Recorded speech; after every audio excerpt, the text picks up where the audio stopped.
Hello and welcome. Today we are at the Bharatiya Shiksha Board discussing the vision and mission of this organization and why it was formed. And to take our discussion forward, we have today with us Lakshmi Pramanik, who is the Director of Academics at Bharatiya Shiksha Board.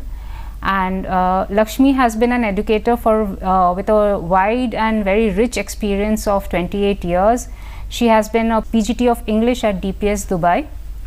And before she came to Bharatiya Shiksha Board, she has been the regional school director at Z-Learn Limited. So Lakshmi carries with her an extensive experience of being an educator. She has taught at various schools and experienced different types of learners among children. And we are very fortunate to have her here with us. So welcome to the show, Lakshmi. Thank you, Manisha. So let us begin with a few very basic questions of your experience at Bharatiya Shiksha Board. So how do you position yourself with the Bharatiya Shiksha Board? I mean, both as a as the academic director of academics, as conceptually and in terms of vision. Thank you, Manisha, for the question. So as academic director of Bharatiya Shiksha Board, I position myself as not only overseeing the entire curriculum and textbook development, but also the confluence of Bharatiya wisdom and modern pedagogy. So what my role is actually means to me is to bridge the gulf between the schools and our board, so that there is a harmony in education and moving forward in a progressive world where we nurture children with a progressive mind. Not only they become excellent communicators, but they are rooted in Indian culture. And as far as the vision is concerned, I take the legacy forward of Bharatiya Shiksha Board in a broader perspective, the philosophy which states that we blend IKS with a scientific temper.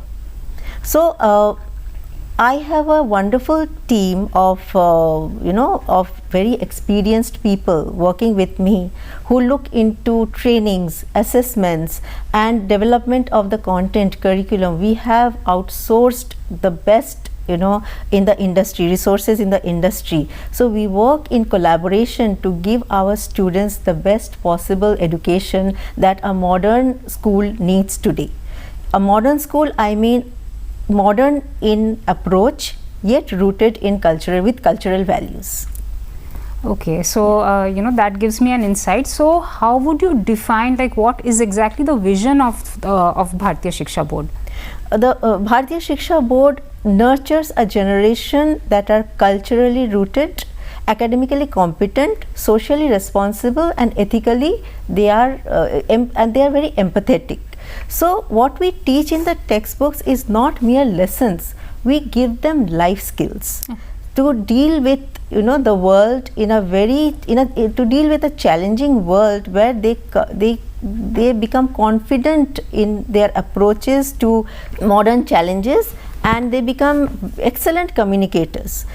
Not only that, they are always, even though we give them westernized I'll not say westernized education, we give them English education, but they don't become westernized just reading the fables, but they are rooted in their ancient tradition and culture.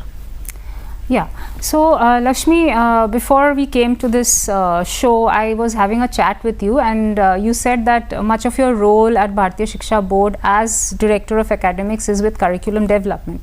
So you are responsible for creating most of the textbooks, all subjects. So what are we truly trying to teach through our textbooks?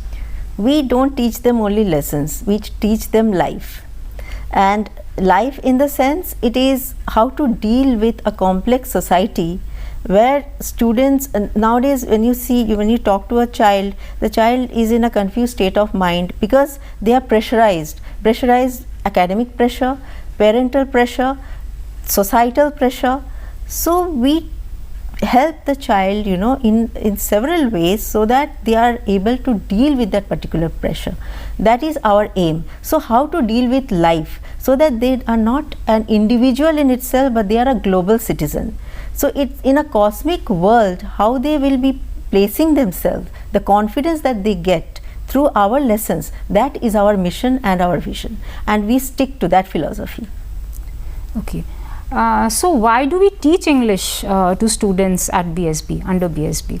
Yeah, there, I have heard about many parents saying that why in a Bharatiya Shiksha Board, why do you want to teach English? Yes. Of course, we are teaching Sanskrit, we are teaching Hindi, but we are teaching English not as a Western language, but we are teaching English for communication.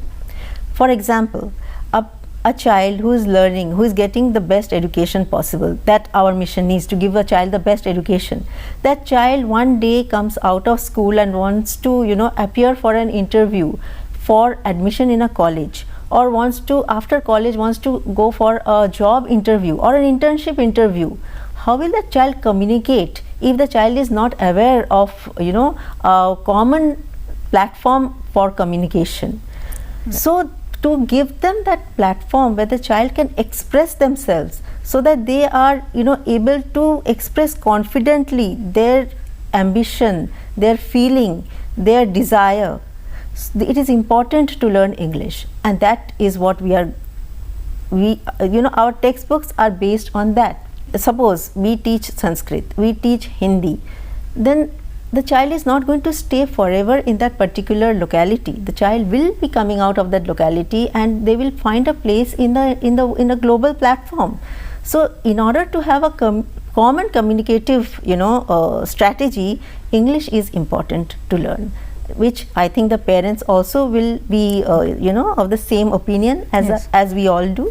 But definitely we are teaching English rooted in our Indian ethos. So that's the main perspective. Yeah, understood. So, so carrying forward, this strain of thought that we will teach English, but we will not anglicize our students. Okay, Lakshmi. So, I am very curious to know that in these textbooks, like under NCF, like you said reading, writing, speaking skills, etc. It's very these are mandates laid down in the NCF. And you have to have exercises, chapters, lessons based on these. What I want to understand is that you must be aware as an educator that children have different learning styles. Not just children, any person as any human being has different learning styles, emotional, affirmative, lots of different learning styles. Kinesthetic is also one of them. So, I am curious to know that is Bharatiya Shiksha Board also thinking about children who are more towards their learning skills are more kinesthetic based. So, what do you do, or how do your textbooks incorporate this skill in your textbooks? Yeah, Manisha. So when I talk about kinesthetic, skill, our textbooks, each and every textbook has got art activity. So through art activity, what do the child learn? They learn to explore, where they use various art forms, be it visual art, performing art, or be it any kind of skill that they are good at. So you will find in our textbooks that art integration activity, where they can bring to effect their kinesthetic skill, and they can explore various fields where they can excel. So we also have got to develop their emotional skills, activities to develop their emotional skills. We have got SDG activities which needs a lot of research work, the case studies that activities that we give in our textbooks. So all these taken together, this is suggested by NCF as well, and we have also incorporated them into our textbooks. We look into the holistic development of a child. Therefore, we find it to be very effective when it is there on pen and paper and the teacher actually implements it into the classes. Otherwise, if we just tell them verbally, it may not be that effective. So it's not only spoken, it has to be brought to use, and we make sure that in the classrooms these activities are implemented and followed to the T. Yes, I mean, as I understand that art in itself, art form in itself, even if it is not about just developing kinesthetic skills, art in itself is very critical or crucial to improving emotional quotient, to the emotional also. intelligence of children. And I think in this kind of a very vulnerable world, the kind of volatile situation, and it's a way of escape. You can say it's a way of escape. Yes, it is. It is a way of escape, also a release for students. I think, I mean, the restless times that we are in, I think it is very crucial for students to be able to express themselves, have an emotional release through these art forms. Yes, and escape. I don't mean escaping from reality, but escape in the sense to give their mind, to free their minds of all the negativity and come out with some positive expression. Exactly. Through their art forms. Right. So like Shelley is, Shelley developed the best poetry as a way of escape. So all the modern poets that we have in our Indian, literature as well. Yes. So it's just that they were pressurized by certain societal pressure or whatever you say, and through an art form they found a way out to bring to the world the best pieces in literature. So that's how we train our students as well. That's really interesting to know. So how do we ensure that English learning does not alienate our students from their core values? Yeah, Manisha, that's a very pertinent question. So for that I would like to show you our textbooks. See, these are our textbooks which we have, the 3 textbooks which we call Adra for English, Punarvasu for grade 7 and Pushya for grade 8. Yes. So what I mean to say is that if you look at the cover page, if you look at the description that's at the back, and if you go through the skim and scan through the pages, you will find that it is rooted in Indian tradition and culture. So we teach art, we teach through our ancestors, we tell our students to know what our ancestors have left for us to learn, that our culture is so rich with with science, with art, with philosophy, which they may not be aware of.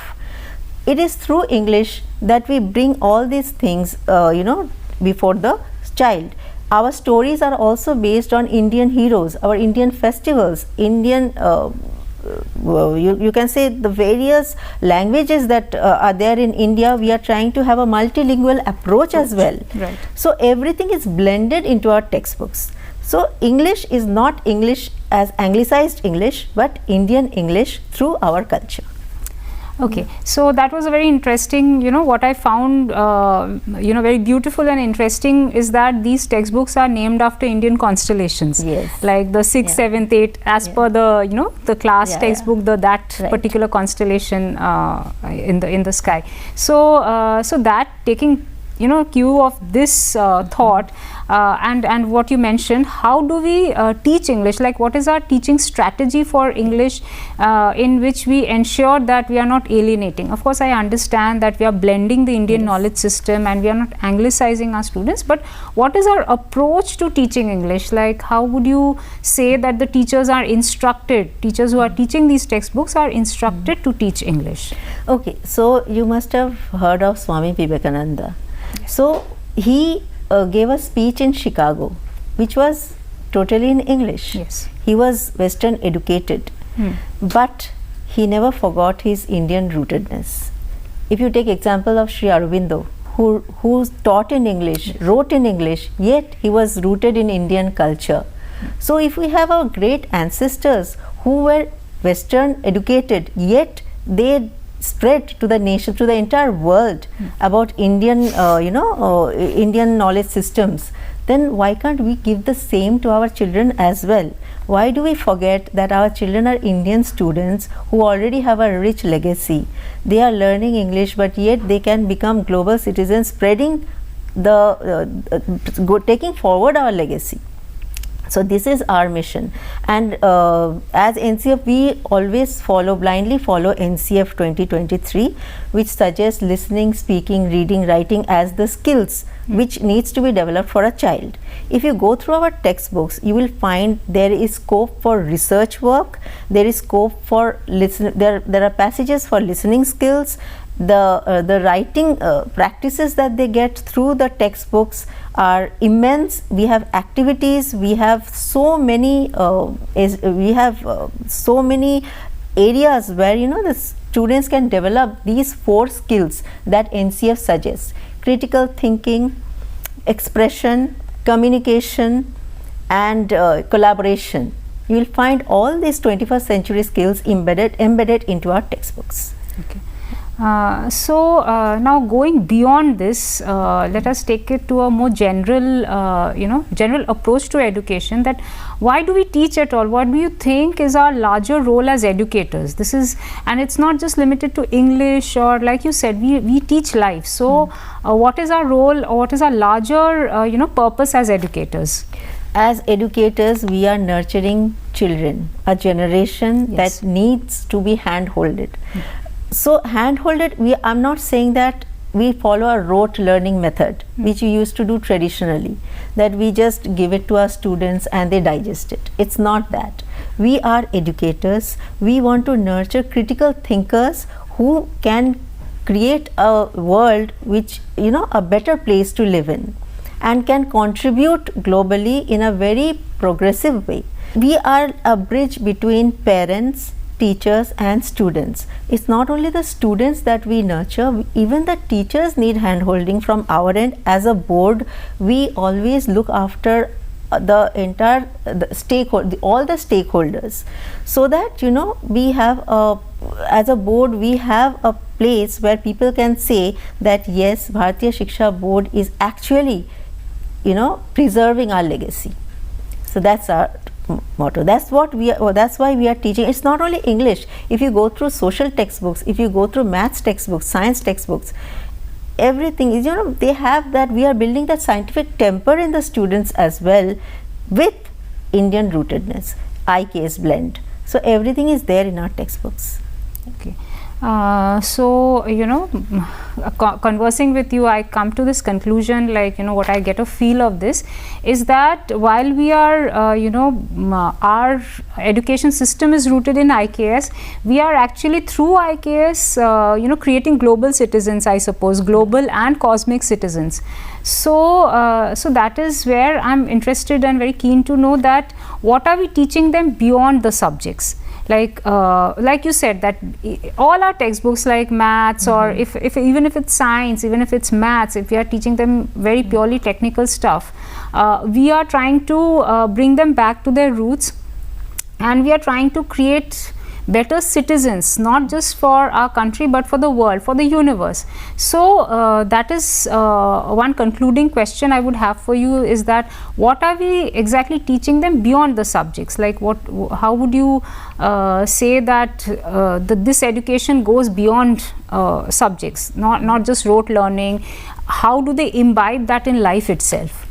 So we are teaching humanity, I can say, yes, so that they become good human beings, helpful human beings. They understand the society, and they are educated in a way that they give back to the society in whichever way possible.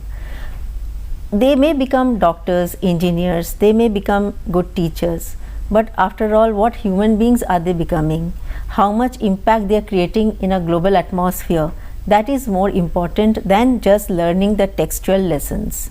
That is what we are, our aim and ambition is, and we are following that, so that we are together, we are in this together, so that everybody has their own way of collaborating or contributing. You can say the assessment department, the assessment modules are such that it tests the entire skill of a child, be it emotional, be it their competence, etc. Then the training modules are such that the teachers are trained in such a way that whatever is there in the textbooks, it's implemented in the best possible way in the classrooms. So in every sphere of whatever we are doing, we are trying to create a world which is best suited for a child, where they develop their love for nature, they preserve nature, they understand that it is important to be thankful that they have such a wonderful world to live in, and they become the best citizens that any parent can be proud of. Okay, thank you, Lakshmi. I think it was a very enriching experience talking to you. What I take back from this session and this conversation is that, and I have been very, excited when I came to know about Bharatiya Shiksha Board and its philosophy. What excited me most was their, a very different approach to education itself. Because I think in the current global scenario, it is very contextual. What is being taught and their approach itself is very contextual. And I personally also feel that at a time when our world is moving away, becoming so commercial, and everything is getting commercialized, even emotions are getting commercialized. I think it is very important, and I think it's very critical, not just important, it is critical for our survival as a species to get back to our roots and remind ourselves from where we came and how we evolved. Yes. So I think Bharatiya Shiksha Board is contributing to that very as I said, it's a very cosmic thing. It's not just limited to our country or the world. It is probably to the contributing to the universe, because who knows, like we might become a spacefaring civilization in few hundred years. So I think maybe who knows that this is the beginning of the foundation to that kind of, when we are able to think beyond, not just beyond borders, but beyond our planet. Right. So I think Bharatiya Shiksha Board is contributing to that, thought leadership. And it's very fortunate that you educators like you are coming in and contributing to curriculum development and to thought leadership in that field. And it's been a great conversation with you. I think it was I personally feel enriched from this conversation. All in all, it was a great time talking to you. So thank you so very much, Manisha. Thank you. Thank you.